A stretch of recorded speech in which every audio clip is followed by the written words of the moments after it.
Selamat pagi adik-adik semua. Ketemu lagi di sekolah minggu online kita pada pagi hari ini. Sebelumnya kita mau berdoa terlebih dahulu. Lipat tangannya, tutup mata ya. Kakak mau berdoa, kakak pimpin doa. Selamat pagi Tuhan, selamat pagi Yesus, selamat pagi Roh Kudus. Terima kasih Tuhan untuk berkat-Mu pada pagi hari Bapa. Sebentar Tuhan, kami akan memulai sekolah minggu kita. Kiranya Engkau memberkati jalannya sekolah minggu kami dari awal hingga akhirnya nanti. Berkatilah guru-guru kami Tuhan yang akan menyampaikan firman Tuhan. Hanya di dalam nama-Mu Yesus kami sudah berdoa ya. Amin. Oke adik-adik, saatnya kita memuji Tuhan bersama-sama. Masih semangat bukan? Yuk bangkit berdiri yuk. Kita akan nyanyi Selamat Pagi Tuhan.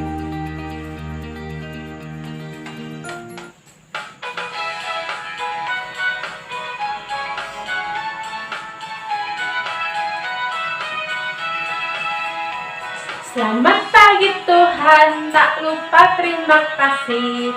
Tuhan telah pelihara kami tiap hari. Matahari bersinar, burung-burung bernyanyi, bertambah-tambah indahnya.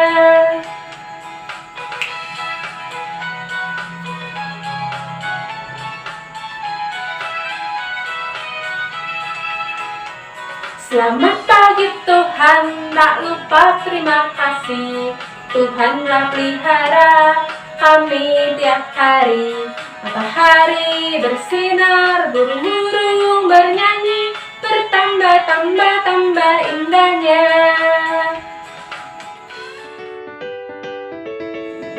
Oke adik-adik, saatnya kita memberikan korban persembahan untuk Tuhan. Siapkan persembahannya ya. Nanti kakak mau berdoa untuk doa persembahan. Mari kita berdoa. Mengucap syukur Tuhan untuk berkat-Mu Bapa, juga sebentar Tuhan kami akan memberikan persembahan Tuhan. Biarlah Engkau memberkati setiap persembahan kami Tuhan, supaya berguna untuk memperluas kerajaan-Mu Bapa. Terima kasih Yesus. Hanya di dalam nama-Mu Tuhan kami sudah berdoa ya. Amin. Nah, terima kasih ya untuk persembahannya pada pagi hari ini. Selanjutnya, jadi jangan kemana-mana, kita akan mendengarkan firman Tuhan yang disampaikan oleh Miss Christine. Shalom, adik-adik yang terkasih di dalam Tuhan. Yang tadi sudah puji Tuhan. Sebentar lagi kita mau mendengarkan cerita firman Tuhan. Sebelumnya kita akan nyanyi satu lagu lagi.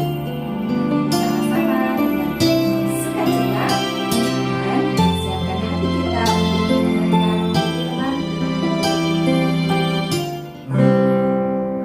Baca kitab suci, doa tiap hari, doa tiap hari, doa tiap hari.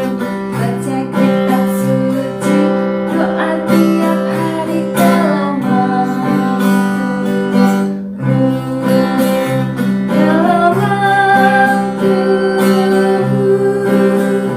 dalam waktu. Mari haleluya, baca kitab suci, doa tiap hari dalam waktu. Mari kita berdoa. Tuhan Yesus, kami bersyukur Tuhan, pada pagi hari ini kami diberi kesempatan untuk mendengarkan firman Tuhan. Berkatilah supaya kami dapat mengerti akan firman-Mu. Jamah kami, biarlah kami menerima berkat Tuhan melalui firman Tuhan pagi hari ini. Dalam nama Tuhan Yesus kami berdoa. Haleluya. Amin.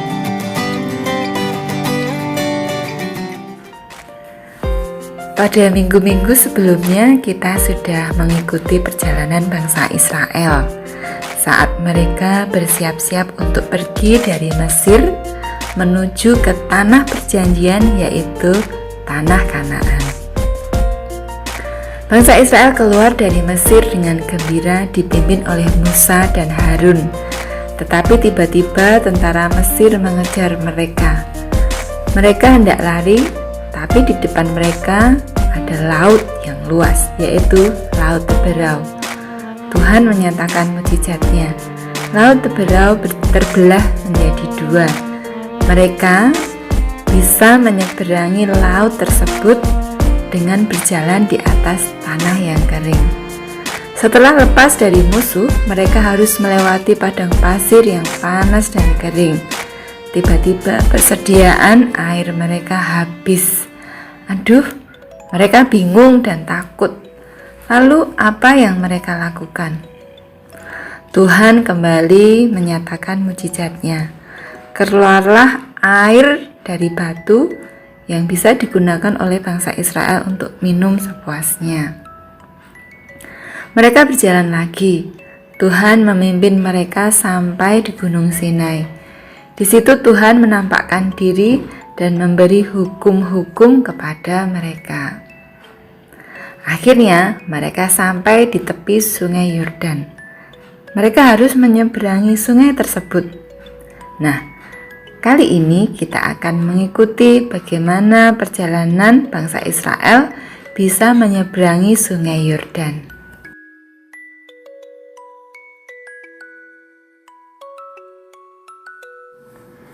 Sebelum kita mendengar cerita tentang bangsa Israel yang menyeberang sungai Yordan, ada satu kisah yang lain. Ada seorang anak yang bernama Nina. Nina sedang dalam perjalanan ke rumah neneknya di desa. Ia naik mobil bersama dengan keluarganya. Ia dan ibunya duduk di belakang. Sepanjang perjalanan Nina menyanyi. Ia senang sekali karena akan bertemu dengan nenek. Setelah lama berjalan, Nina mulai bosan. "Bu, apakah rumah nenek masih jauh?" tanya Nina. "Masih, Nin," jawab ibunya. Nina diam, ia tidak menyanyi lagi. Sebentar-sebentar ia melihat keluar dari jendela mobil. "Masih jauhkah rumah nenek, Bu?" tanya Nina lagi. "Masih," jawab ibu. "Aduh, Nina capek duduk terus," keluh Nina. Ibu tersenyum. "Tidurlah dulu, nanti kalau sudah dekat ibu bangunkan," kata ibu sambil menarik Nina ke pangkuannya. Nina pun segera tertidur. Tiba-tiba Nina mendengar suara ibunya. "Nin, bangun, kita sudah hampir sampai." Nina bangun dan segera duduk. "Sudah dekat, Bu," katanya. Ibu mengangguk.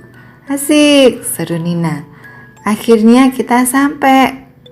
"Nah, itu rumah nenek," kata ibu. Mereka pun segera turun dari mobil. Nina senang sekali bertemu dengan nenek.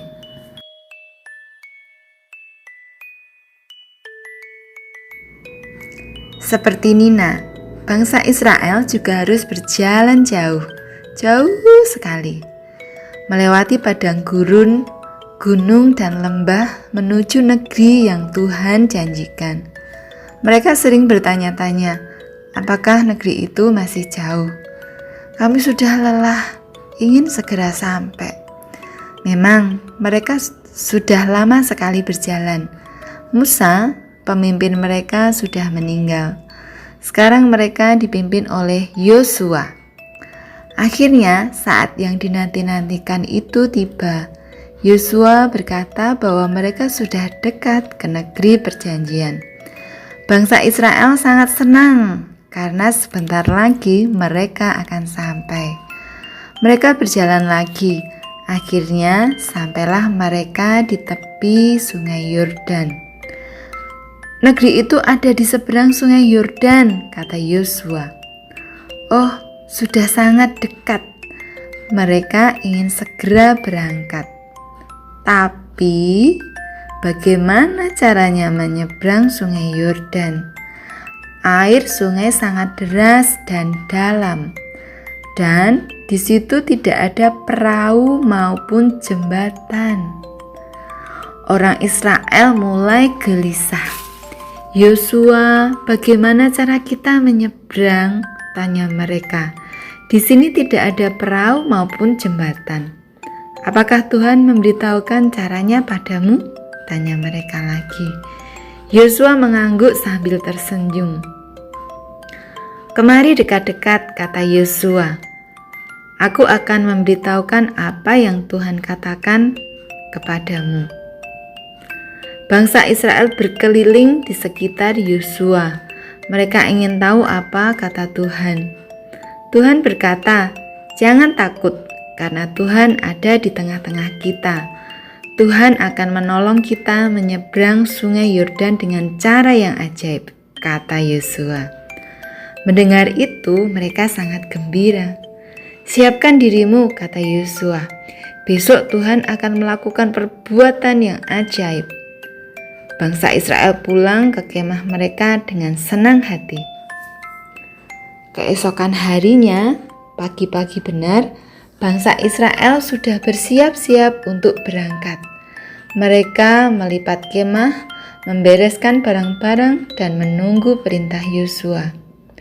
Mula-mula Yosua memanggil para imam dan berkata, "Angkatlah tabut Tuhan dan menyeberanglah di depan bangsa Israel." Tabut itu jadi tanda bahwa Tuhan yang memimpin kita ke seberang. Imam-imam mengangguk, lalu segera mengangkat tabut dan berjalan. Kepada bangsa Israel, Yosua berkata, "Kalian berjalan di belakang imam-imam." Lalu mereka pun berangkat.